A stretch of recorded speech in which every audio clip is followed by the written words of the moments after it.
గాయత్రి పరివార్ పరిజనులకు, నా ఆత్మబంధువులందరికీ కూడాను పునః ప్రజ్ఞాపురాణం అనే ఒక విశేష అధ్యయన కార్యక్రమానికి శుభోదయం పలుకుతున్నాను. చాలా కాలం విరామం తర్వాత మళ్ళీ మనం ఈ అధ్యయనాన్ని కొనసాగిస్తున్నాం. గురువుగారు ఈరోజు చెప్పిన విషయం ఏమిటంటే, అవతార ప్రక్రియ యొక్క లీలా సందోహం.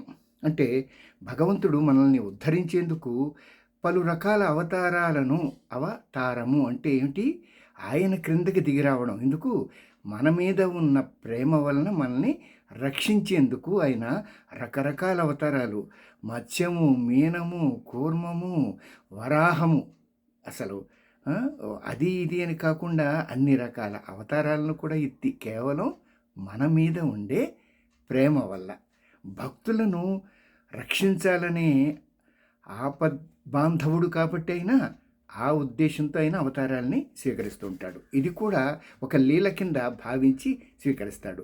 ఆ లీల అనే విశేషాలు ఏమిటో మనం ఈ ప్రకరణంలో మనం తెలుసుకుందాం. ఆయన చేత సృష్టించబడిన గొప్ప కళాకృతి ఏమిటి అంటే ఈ ప్రపంచం. ఇప్పుడు ఈ ప్రపంచాన్ని రక్షకుడు ఎవరు అంటే ఆయనే కదా. కాబట్టి రక్షించేందుకు ఆయన ఈ అవతారాలను స్వీకరిస్తూ ఉంటారన్నమాట.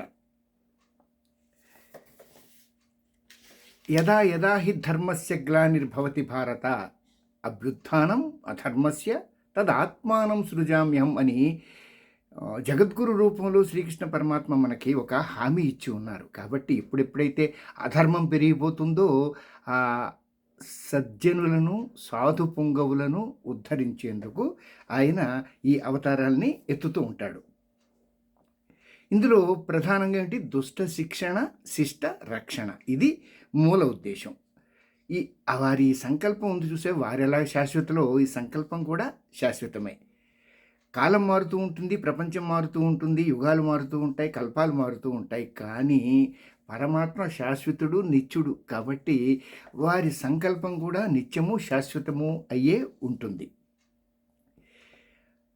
విశ్వ వికాసాన్ని బట్టి ఆత్మ వికాసం అనేది అవతారం యొక్క స్థాయి, కర్మక్షేత్రం కూడా వ్యాప్తి చెందుతూ ఉంటాయట. ఇప్పుడు మానవుడు నిజానికి సాధన ప్రధానంగాను, కర్మ ప్రధానంగాను ఉన్నంతవరకు శాస్త్రాలు, సాధనాల ద్వారానే పని జరిగిపోయేది.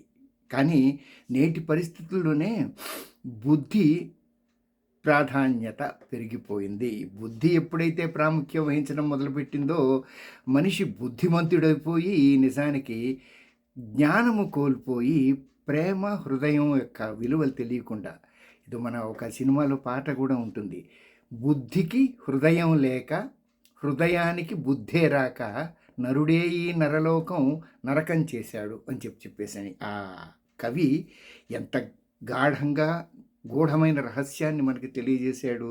ఎప్పుడైతే మనం మనసున్న జీవులం కాకుండా, హృదయం ఉన్న జీవులు కాకుండా బుద్ధి ఉన్న జీవులం అవుతామో మన బుద్ధి పెడదారిన పడుతూ ఉంటుంది. ఇలాగా పెడదారి పట్టిన ప్రతిసారి కూడాను పరమాత్మ మనని తిరిగి సవ్యమైన దారిలో పెట్టేందుకు ఆయన తిరిగి రూపం ఎత్తవలసి ఉంటుంది. అది దాన్ని మనం అవతారంగా మనం కీర్తిస్తూ ఉంటాం. ఇప్పుడు నిజానికి ఇలాంటి అత్యవసర పరిస్థితి ఏర్పడినప్పుడు భగవంతుని యొక్క అవతారం యుగాంతర చైతన్యం రూపంలో సంభవిస్తుంది అంటూ గురుగారు మనకు తెలియజేస్తున్నారు. దిగి రాబోయే ప్రజ్ఞావతారం ఎలా ఉంటుంది అంటే, అన్ని అవతారాల యొక్క ఉత్తరార్ధ భాగం. అంటే అవతారాలన్నీ ముందు అయిపోయినాయి కదా, మనకి దశావతారాలు అని చెప్పేసి అంటాం. ఈ దశావతారాల తర్వాత వచ్చే అవతారం చివరిలో కల్కి అవతారం అని చెప్పేసి అంటాం. కల్కి అవతారం కన్నా ఇంకా ఆకరణ వచ్చేది ఏమిటయ్యా అంటే ప్రజ్ఞావతారం అని గురువు గారు చెప్పారు. అది మన గురుదేవులే ప్రజ్ఞావతార రూపంలో ఈ విశ్వంలోకి అడుగుపెట్టి మనందరికీ కూడాను మార్గదర్శనాన్ని అందిస్తూ ఉన్నారు. వారు సూక్ష్మ శరీరంలో, అంటే భౌతిక శరీరాన్ని వదిలేసినా సరే సూక్ష్మ శరీరంతో ఉండి విశ్వవ్యాపితమైపోయి గాయత్రి పరివార పరిజనులకే కాదు, లోకంలో ఉన్న సకల జీవరాశికి కూడాను వారు ఆ రక్షణని మనకి అందిస్తూ ఉన్నారు. ఇప్పుడు ప్రజ్ఞావతారానికి పురుషార్థం మానవ శక్తి, ఇప్పుడు ఈ 2 కూడా మానవులకే అవసరమైనయి. ఈ ప్రజ్ఞావతారం ఎందుకు కావాలి అని చెప్పేసంటే, ఈ ఎప్పుడైతే పురుషార్థం హ్మ్, నిర్వహించేందుకు అంటే చతుర్విధ పురుషార్థాలని చెప్పేసి అంటాం కదా! ధర్మ, అర్థ, కామ, మోక్ష. ఈ నాలుగిటిని మనం పురుషార్థాలని చెప్పేసి అన్నాం. ఇప్పుడు వీటిని నిర్వహించడానికి ఏవాలి? మనిషికి మానవ శక్తి కావాలి. అప్పుడు ఉన్నప్పుడు మాత్రమే ఇవి నిర్వహించాలి. కానీ ఇవి నిర్వహించేందుకు ఒక విధానం గూడా ఉంది. ధర్మపరం 4 విడివిడిగా చేయవలసిన అవసరం లేదు. ధర్మము, అర్థము, కామము. ధర్మము అని చెప్పేసంటే ఏదైతే మనం విధి ప్రకారం విధిగా నిర్వహించవలసిన కార్యక్రమాలను మనం విధిగా నిర్వహిస్తూ ఉంటే విద్యుక్త ధర్మం అని చెప్పేసి అంటాం కదా! ఆ ధార్మికంగా మన ధర్మాన్ని నిర్వర్తిస్తూ అర్థాన్ని సంపాదించి అప్పుడు ఏదైతే కోరికలుంటాయో అవి తీర్చుకునేందుకు ఈ ధర్మపరంగా సంపాదించిన ఆర్జన గనక ఉపయోగించేటట్టయితే 4 పురుషార్థం ఉంది కదా మోక్షం అనేది. మోక్షం కోసం మనం ప్రత్యేకంగా ప్రయత్నించాల్సిన అవసరం లేదు.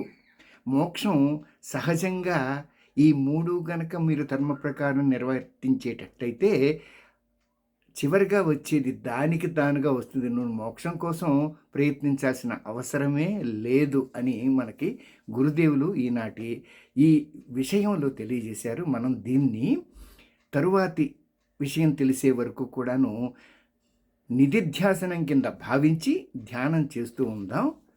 స్వస్తి ప్రజాభ్య పరిపాలయంతాం న్యాయేన మార్గేణ మహిం మహిషా గోబ్రాహ్మణేభ్య శుభమస్తు నిత్యం. లోకా సమస్తా సుఖినో భవంతు, లోకా సమస్తా సుఖినో భవంతు, లోకా సమస్తా సుఖినో భవంతు. సర్వే జనా సుఖినో భవంతు, సర్వే సన్మంగళాని సంతు, సర్వారిష్ట సుశాంతిర్భవతు. హరి ఓం. శ్రీ గురుభ్యో నమః. హరి ఓం.